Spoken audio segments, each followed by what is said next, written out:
20 वर्षांची परंपरा असलेली टाटा मॅरेथॉन स्पर्धा आज मुंबईमध्ये पार पडते आणि उत्साही वातावरणामध्ये छत्रपती शिवाजी महाराज टर्मिनस पासून मॅरेथॉनला सुरुवात झाली आहे। पहाटे 5 वाजता फुल मॅरेथॉन सुरू झाली आहे। हाफ मॅरेथॉन तसेच ड्रीम रन मॅरेथॉन सुद्धा होणार आहे। विधानसभा अध्यक्ष राहुल नार्वेकर यांनी फुल मॅरेथॉनला हिरवा झेंडा दाखवला।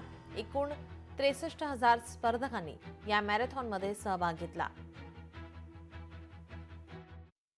टाटा मुंबई मॅरेथॉनला सुरुवात झालेली आहे। फुल मॅरेथॉन आता 5 वाजता सुरू झालेली आहे। यानंतर ड्रीम रन असेल, हाफ मॅरेथॉन, सीनियर सिटीजन तसेच चॅम्पियन विथ सीनियर सिटीजन अशा प्रकारचे जे मॅरेथॉनचे प्रकार आहेत ते सुद्धा होणार आहेत। मात्र या वर्षी हे 20वे वर्ष मॅरेथॉनचं आहे।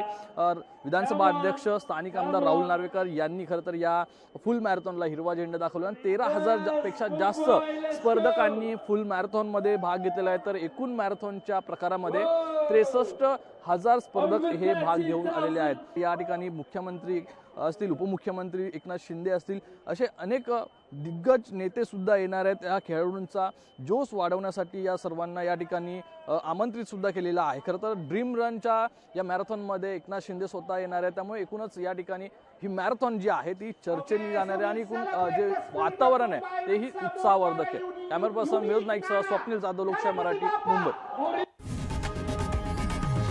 लोकशाही मराठी ऐका, पहा, जागरूक रहा।